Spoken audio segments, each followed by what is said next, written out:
je fasse un petit... Il faut qu'il se faufile pour pouvoir filmer en plein milieu, c'est pas évident. Donc des fois j'ai des retours sur les mecs qui disent ouais Yuval, ça a été mal filmé. Je veux vous dire que quand on Désolé.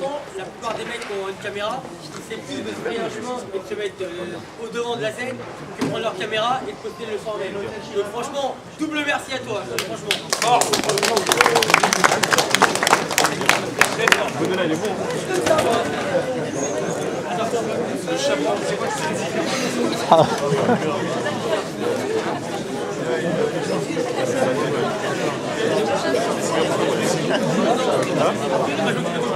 Ok, s'il vous plaît,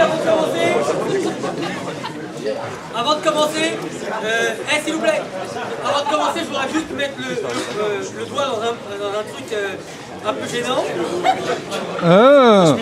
Ok, excusez-moi. Alors en fait, c'est très simple. La dernière fois, il y a eu un retour sur les speakers en France. Je le dis parce qu'ici, on a un lieu indolent, donc tout est permis, tout peut se dire. Et il y a Schizo, c'est pas méchant ce que je vais dire, c'est qu'il a mis le point sur un truc. Il a dit ouais, Yuval, quand il fait ces événements, il trouvait que j'avais un long discours. Alors je m'explique pourquoi. Comme ça, au moins pour les prochaines fois, tout le monde saura. Le gros souci en France, et je le pense sincèrement, c'est que les gens ils connaissent pas leurs histoires et ils savent pas comment c'était à l'époque. Et moi, quand j'étais plus jeune, aujourd'hui j'ai quand même un certain âge, j'ai 27 ans quand même.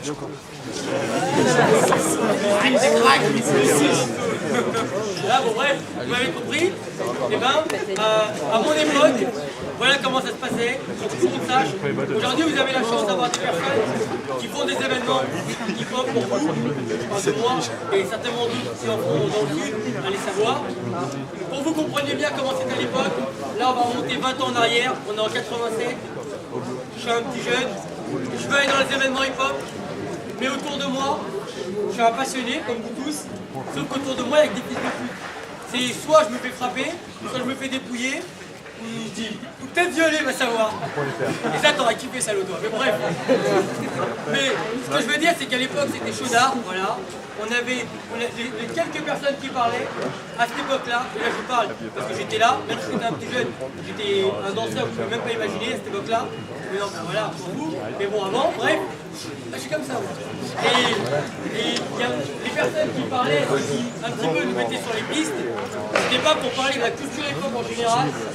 Il y avait personne qui venait et qui disait ouais, les jeunes faites ceci, les jeunes faites cela.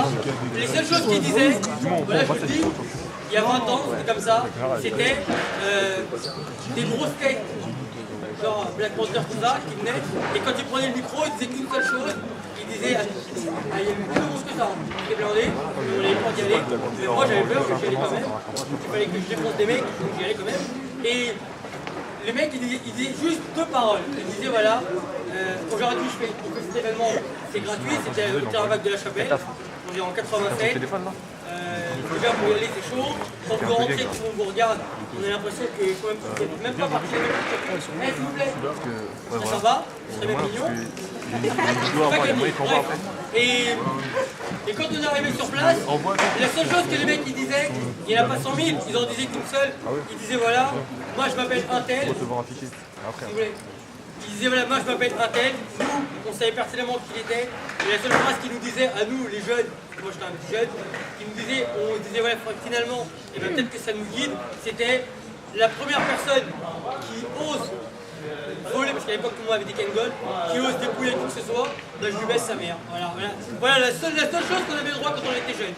Donc c'est pour ça qu'aujourd'hui moi je me dis, avec les années, pas parce que je suis un ancien, parce que c'est de la merde, voilà, ancien nouveau on s'en bat les couilles, le principal c'est d'orchestrer les événements, voilà, et d'arriver et de donner un discours à la nouvelle génération. Donc mon discours à moi, bah, c'est venez dans les événements, parce que venir dans notre monde, déjà ici il n'y a pas de blague, on s'en bat les couilles de celui qui a un blague ou qui n'en a pas. N'importe qui peut se lever, il met une bite et tout le monde se lève, c'est parti, on connaît. On n'est pas dans un battle où il y a un gradin, où c'est subventionné, où tout est beau. Ici, la seule chose qui est belle, bah, c'est vous les danseurs. Et là, c'est pas, vous pouvez vous applaudir. C'est vous, hein. C'est pas de la politique, moi, mais bref.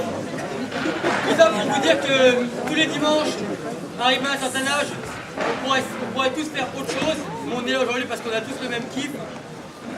Moi, je vais faire en sorte de faire venir de plus en plus des anciens pour être jury. parce que j'aimerais bien qu'à un moment donné, ben, ce ne soit pas juste des anciennes légendes du temps de ma grand-mère, mais plus des mecs qui viennent et qui parlent. Voilà. Peut-être que ça aidera pour la nouvelle génération. Moi, je le fais parce que je suis un passionné. Voilà. Ici, on est tous au même niveau. Il n'y a pas d'argent. Et si quelqu'un me proposait de l'argent, on le refuserait parce que moi, je pense qu'ici, ça doit être le cœur de l'underground. À partir du moment où il va y avoir de l'argent, il y aura plus d'underground parce que tout le monde pourra danser pour être payé. Et si vous voulez vraiment vivre de la danse, je pense que c'est pas ici que j'y arriverai. Ici, c'est pour se faire un blase et pour péter des blazes. C'est pas la même chose. Donc, moi, je pense que quand vous venez le dimanche, bah, venez kiffer, ramenez vos chips et votre coca.